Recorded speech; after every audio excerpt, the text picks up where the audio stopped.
আসসালামু আলাইকুম। প্রিয় দর্শক, আপনারা ভালো আছেন এটুকু আশা নিশ্চয়ই করতেই পারি। এবং প্রায় ৩ মাস পর মানচিত্র চ্যানেলে আপনাদের সামনে নতুন করে হাজির হলাম। কেন প্রায় ৩ মাস মানচিত্র চ্যানেল থেকে নানান ধরনের বিশ্লেষণ করা থেকে দূরে ছিলাম? শুধু মানচিত্র থেকে নয়, আমার পেশাগত জীবন কিংবা পারিবারিক জীবন থেকেও অনেক অনেক দূরে থাকতে হয়েছে। কোথায় ছিলাম এই প্রায় ৩ মাস, আড়াই মাসের বেশি সময়? সেটিও নতুন করে কিছু বলার নেই। আপনারা বলতে গেলে প্রায় সবাই জানেন। যারা জানেন না তাদের উদ্দেশ্যে শুধু এটুকুই বলতে পারি, এই যে আড়াই মাসের বেশি সময় আমাকে কারাগারে থাকতে হয়েছে। এবং এই মুহূর্তে যদি কেউ আমাকে দেশের অন্যতম শীর্ষ সন্ত্রাসী হিসেবে ট্রিট করেন বা শীর্ষ সন্ত্রাসী হিসেবে আখ্যা দেন, আমার মনে হয় তারা ভুল কিছু করবেন না। তার কারণ খোদ রাষ্ট্র আমাদেরকে অন্যতম শীর্ষ সন্ত্রাসী হিসেবে চিহ্নিত করার চেষ্টা করছে। এ বিষয়ে আজ সামান্য কিছু বলবো। তার আগে যারা আমার মুক্তির দাবিতে সোচ্চার ছিলেন, দেশে বিদেশে নানান পর্যায়ে সামাজিক যোগাযোগ মাধ্যমে যেসব সাংবাদিকেরা আমাদের আটক হওয়াকে কেন্দ্র করে নানান ধরনের প্রশ্ন তুলেছেন, আমাদের মুক্তির দাবি করেছেন, তাদের প্রতি আমার সশ্রদ্ধ চিত্তে কৃতজ্ঞতা। এবং একই সঙ্গে যারা আমার আইনজীবী হিসেবে দক্ষতার সঙ্গে অন্তত জামিনের জন্য লড়াই করেছেন, তাদের প্রতিও আমার কৃতজ্ঞতা। জামিনে কিন্তু মুক্ত হয়নি, জামিনে আপাতত ছাড়া পেয়েছে। প্রশ্ন হচ্ছে, কেন আমাদেরকে আটক করা হলো? কেন আমরা নিজেদেরকে অন্যতম শীর্ষ সন্ত্রাসী বলছি? তার কারণ গত 28শে আগস্ট, শুধু এটুকু বলি, মনে করিয়ে দিই যারা জানেন না তাদের উদ্দেশ্যে, ঢাকা রিপোর্টার্স ইউনিটিতে মঞ্চ ৭১-এর মুক্তিযুদ্ধ এবং সংবিধান বিষয়ক যে অনুষ্ঠান ছিল, সেই অনুষ্ঠানে আমি একজন সাংবাদিক হিসেবে উপস্থিত ছিলাম এবং একই সঙ্গে সেখানে একজন আমন্ত্রিত অতিথি হিসেবে উপস্থিত ছিলাম দুই কথা বলার জন্য।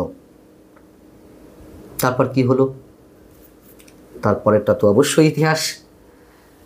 মুক্তিযোদ্ধাদের গলা টিপে ধরা হলো, মুক্তিযোদ্ধাদের অনেককে রক্তাক্ত করা হলো, বিশ্ববিদ্যালয়ের অধ্যাপক থেকে শুরু করে আমি একজন সাংবাদিক আটক করা হলো, রাজনীতিবিদদের কাউকে কাউকে আটক করা হলো, সাবেক একজন মন্ত্রীকেও আটক করা হলো এবং সন্ত্রাস বিরোধী আইনে আমাদের বিরুদ্ধে মামলা রুজু করা হলো।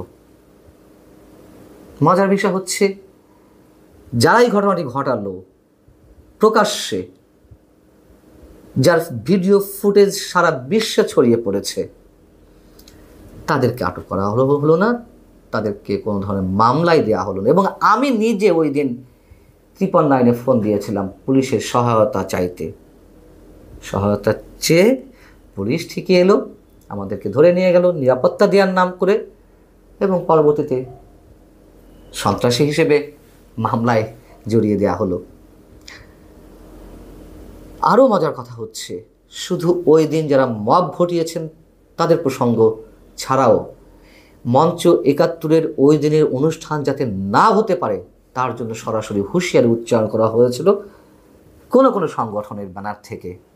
এবং দেশে বিদেশে থেকে যারা জঙ্গিবাদকে চরমপন্থাকে মবকে উৎসাহিত করছেন, তারাও ফেসবুকে ওপেন স্ট্যাটাস দিয়েছিল, হুমকি দিয়েছিল, দেখি কিভাবে মঞ্চ ৭১ অনুষ্ঠান করতে হয়।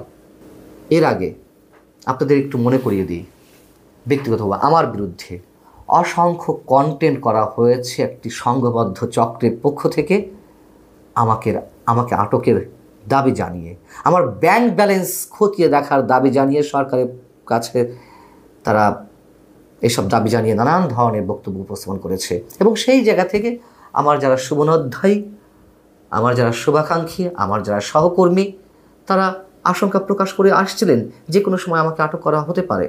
আমি নিজেও এসব বিষয় নিয়ে সম্ভবত 2টি কন্টেন্ট করেছি। কি কারণে আমাকে আটকের দাবি জানানো হচ্ছে? কেন আটক করা হতে পারে? একজন সাংবাদিকের দায়িত্ব কী? একজন সাংবাদিক কোন কোন বিষয়ে কথা বলবেন? কোন বিষয়ে তার সীমাবদ্ধতা? যারা ক্ষমতাশালী তাদের বিরুদ্ধেই প্রশ্ন তোলা একজন সাংবাদিকের কাজ। এসব প্রশ্ন তুলেছিলাম, এসব প্রসঙ্গে এনেছিলাম। এবং আপনারা জানেন যে 28শে আগস্টের 2-3 দিন আগে সম্ভবত জামায়াতের সাবেক আমির গোলাম আজমের পুত্র সাবেক সেনা কর্মকর্তা আবদুল্লাহ হিল আমান আজমি তিনি আমাকে হুমকি দিয়েছিলেন দেখে নেওয়ার, পত্রিকায় বিজ্ঞাপন দিয়ে আমার বিরুদ্ধে ব্যবস্থা নেওয়ার ঘোষণা দিয়েছিলেন। সেই জায়গা থেকেও নতুন করে আশঙ্কা সৃষ্টি হলো, আশঙ্কাটি তীব্র হলো, আমাকে আটক করা হতে পারে। তাহলে কি প্রশ্ন করব, যে কোনো উপায়ে আমাকে আটক করার কোনো পরিকল্পনা থেকেই 28শে আগস্ট এই ঘটনা কাজে লাগানো হয়েছে? কি অপরাধ ছিল এই আয়োজকদের এই অনুষ্ঠানের? মুক্তিযুদ্ধ নিয়ে কথা বলা যাবে না, সংবিধান নিয়ে কথা বলা যাবে না, আর তো অনেকে বলছে। কিন্তু ওই অনুষ্ঠানের আয়োজকদের বা ওই অনুষ্ঠানে যারা উপস্থিত ছিলেন তাদের অপরাধ কী ছিল? আমাদেরকে যে সন্ত্রাস বিরোধী আইনে মামলা দেওয়া হলো আমাদের বিরুদ্ধে, সেই আইনে কি বলা হয়েছে? সেই আইনে বলা হয়েছে স্পষ্টভাবে যে সন্ত্রাস বিরোধী আইনটি যেভাবে তৈরি হয়েছে তার বিভিন্ন ধারায় এভাবে উল্লেখ আছে, যদি কারো কর্তৃক রাষ্ট্রীয় সম্পদ ধ্বংসপ্রাপ্ত হয় তিনি সন্ত্রাস বিরোধী মামলায় মামলার আসামি হিসেবে অভিযুক্ত হতে পারেন। কোন সম্পদ সেদিন নষ্ট করা হয়েছিল? আরও মজার বিষয় হচ্ছে ওই মামলার এজাহারে উল্লেখ করা হলো যে আমরা নাকি সরকার উৎখাতে ষড়যন্ত্র করছিলাম। এটা নিয়েও অনেক কথা হয়েছে, নতুন করে কিছু বলার নেই।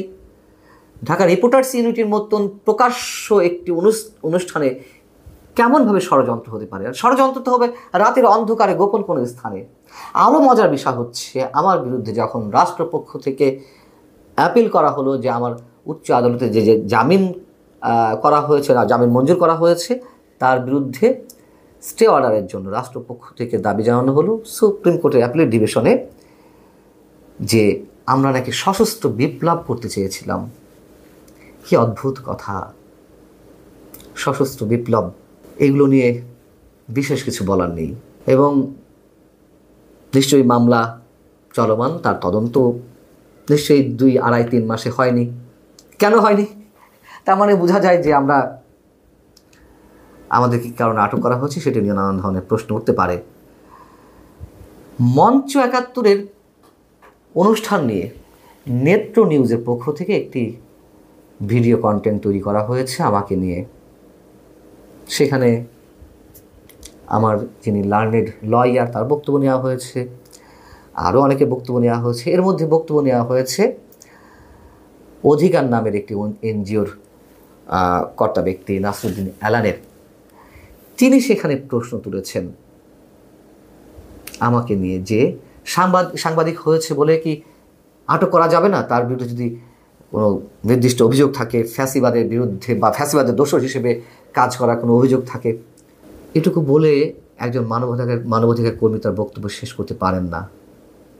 এই যে নাসরুদ্দিন এলান, অধিকারের পরিচালক অথবা অধিকারের তৎকালীন পরিচালক বা কর্তা ব্যক্তি, আজকের যিনি শিল্প উপদেষ্টা আদিলুর রহমান, তাদেরকে যখন 2 বছর ধরে কারাগারে বন্দি রাখা হয়েছিল আওয়ামী লীগ সরকারের সময়, আমি নিজে তাদেরকে নিয়ে কথা বলেছি।